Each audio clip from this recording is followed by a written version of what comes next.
Thank you. And it's a pleasure to be here. I have with me Nikki Collins, who is a partner at BCG, Boston Consulting Group, who has spent a lot of time on considering how to accelerate decarbonization across various different industries. And it's a pleasure to have him here with us. My name, Peter Sandkuehler, as introduced.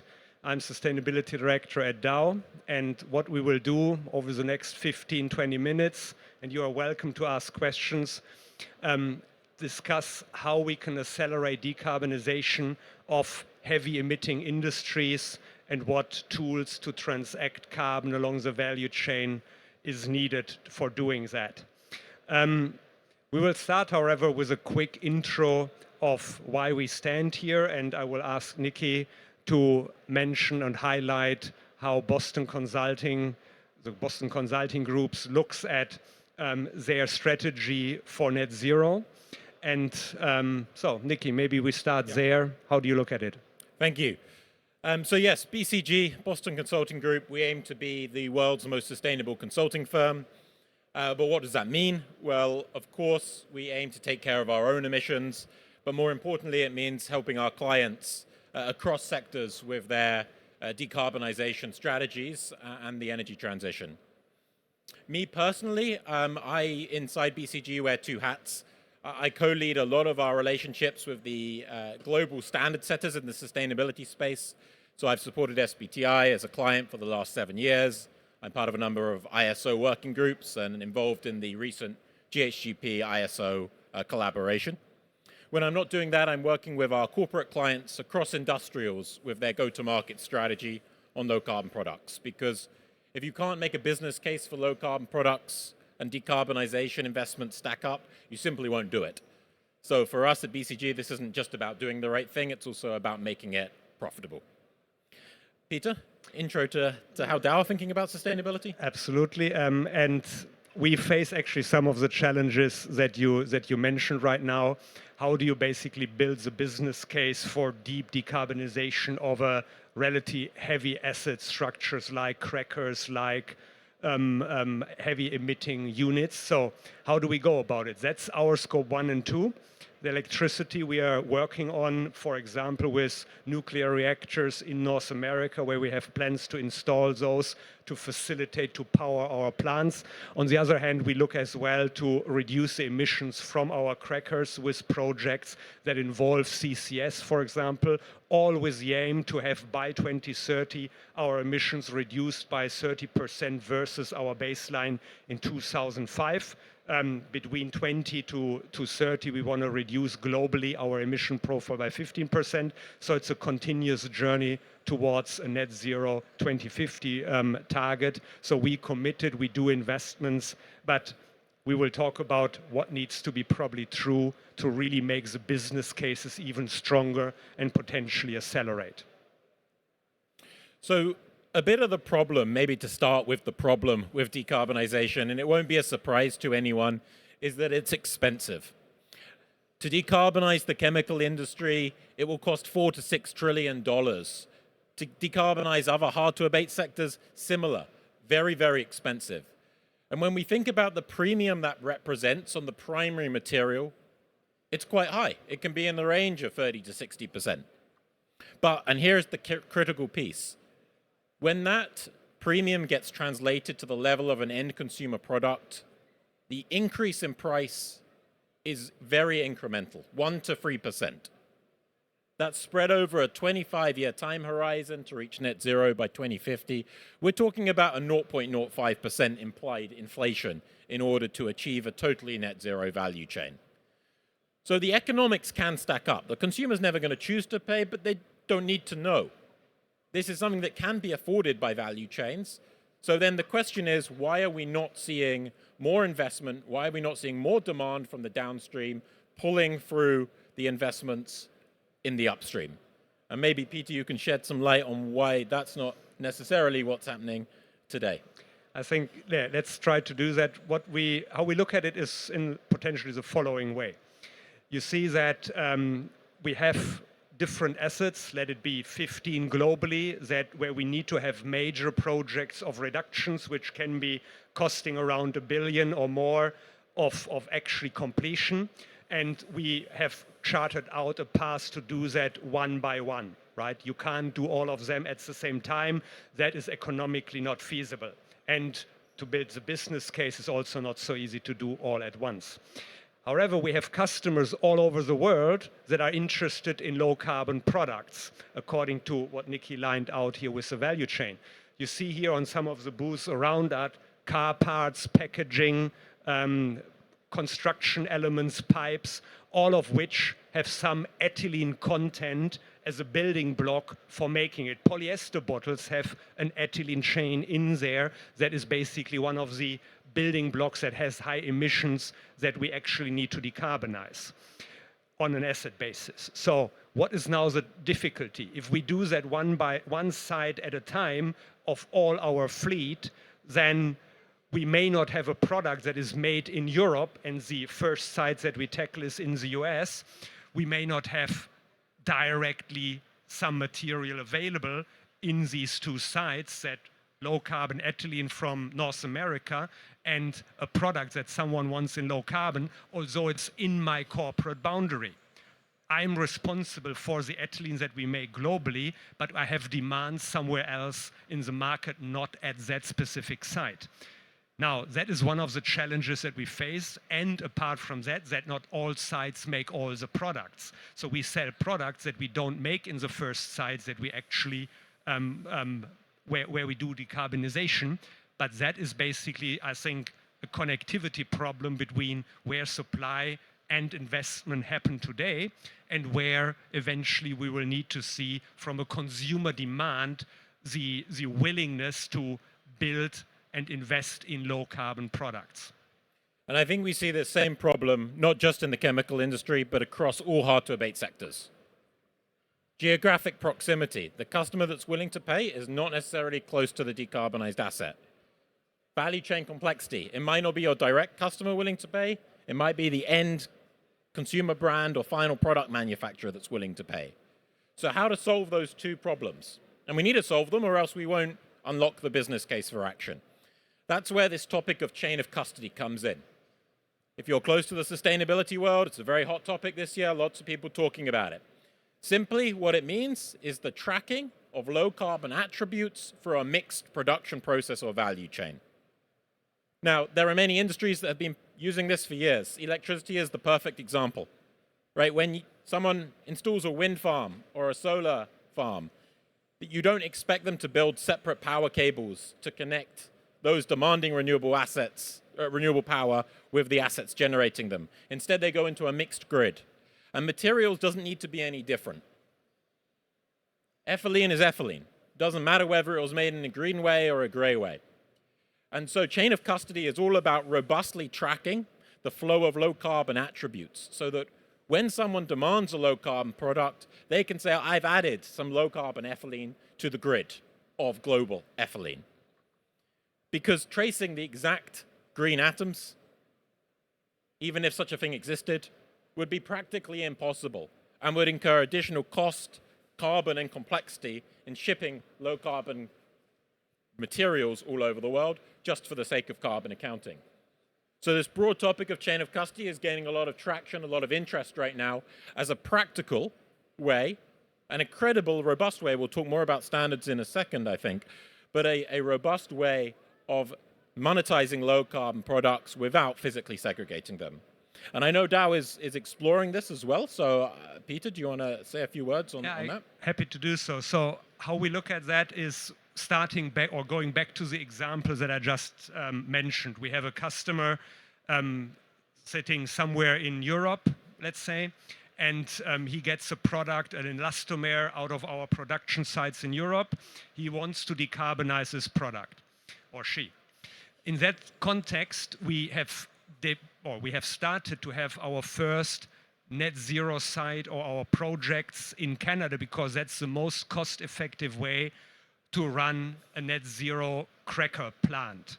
Now, we now know all of our ethylene that we produce as Dow, as a corporation, And we know what reduction, total, absolute, we have in terms of intensity and in terms of emissions that we emit to the atmosphere from these unit operations. Now, we can basically say that from today or last year, we are on a trajectory of reductions, also related to the corporate 1-2 emissions that I mentioned. And we have that ethylene as such as a building block is decarbonizing for Dow as a company.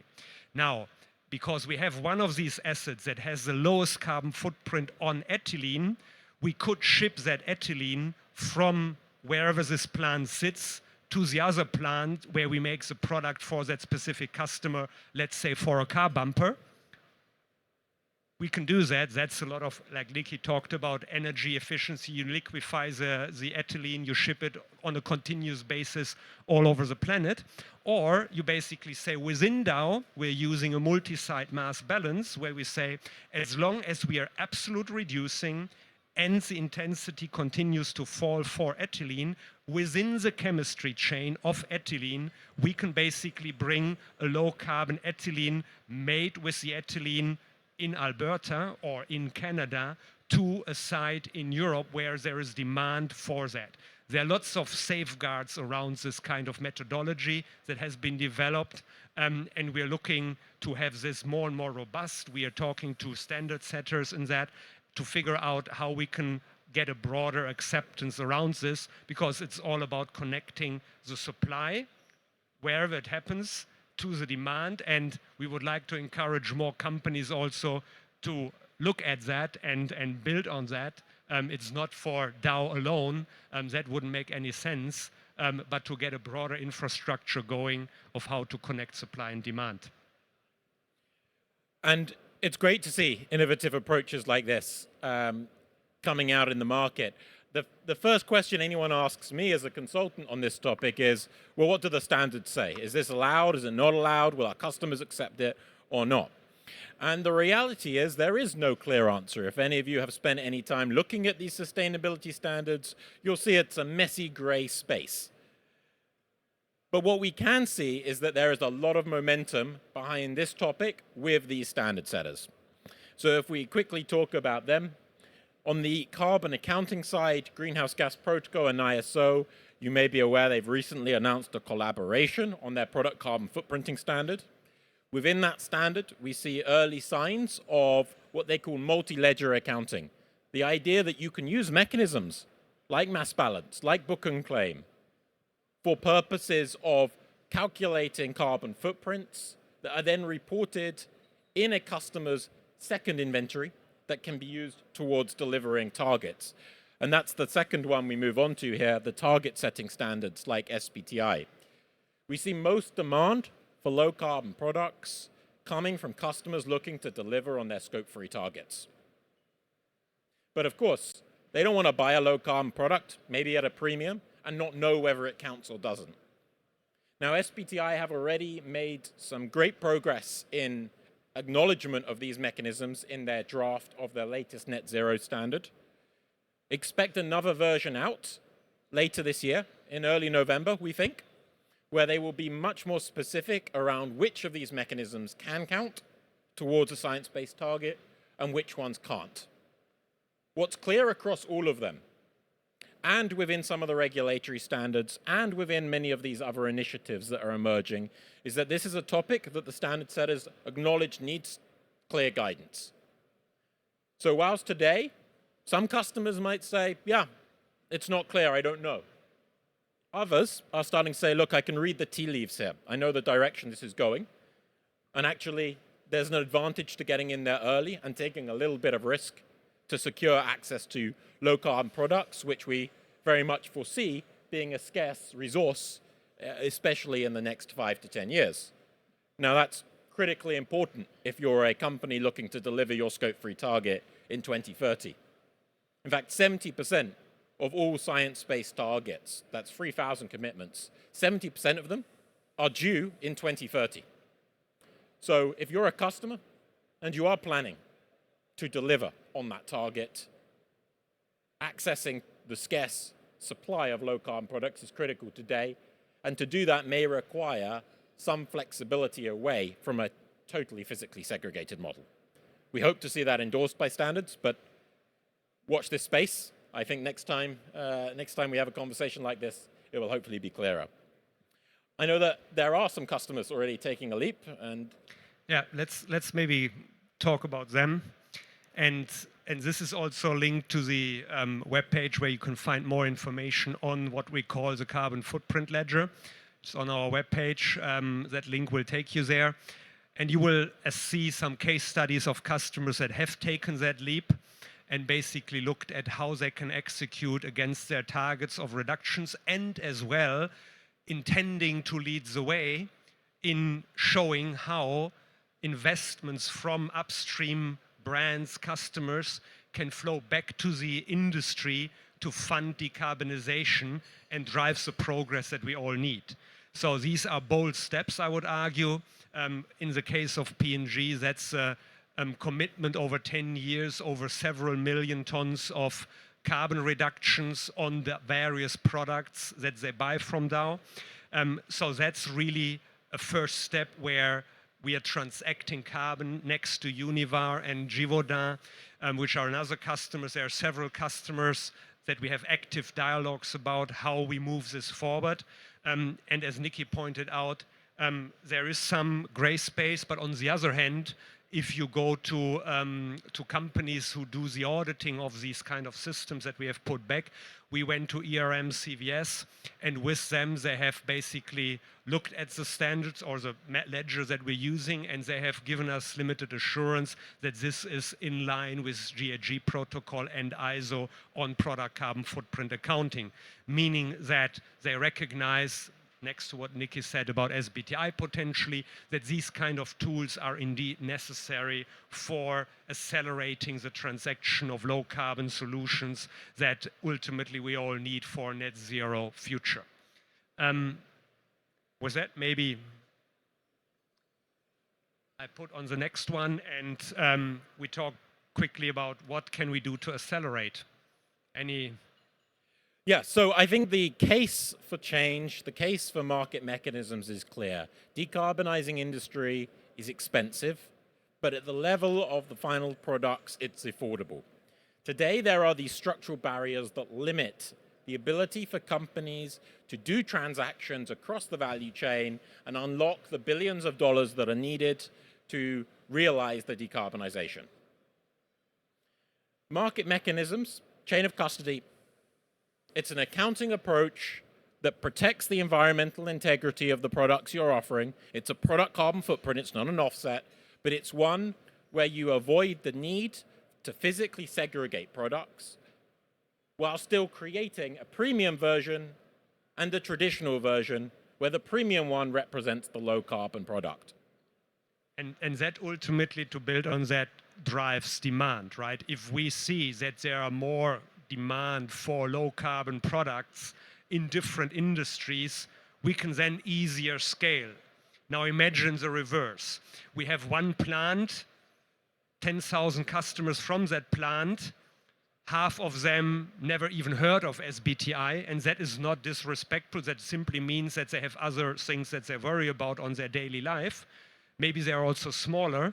And so you don't always find for a single plant, and believe me, we tried, enough customers to support these kind of heavy investments. So that is why the reverse appears to be more straightforward, that you have a project where you do reductions and then you find the customers with credible chain of custody models. Absolutely. Incredible is the key word there. We need the guardrails in place to make sure that whatever system you're using to track these attributes for a mixed process does lead to additional decarbonization, is compatible with the standards, and can be trusted by customers. And as I mentioned, a lot of standard setters will be coming out with guidance on just that very soon. But to accelerate, we can't all just sit around and wait for this to become crystal clear, because as we all know, that we don't have the time to do that. So what's imperative is to start acting now. Leaders are already making transactions of significant volumes. Peter talked about some of these already. And what we see is this is a market opportunity that will close. There will be a scarcity of low carbon products now is the time to source them, and to do so will require some acceptance of these mechanisms. So with that, I think we can take any questions. Yeah, happy to take that any questions that anyone you might may have, if there are any.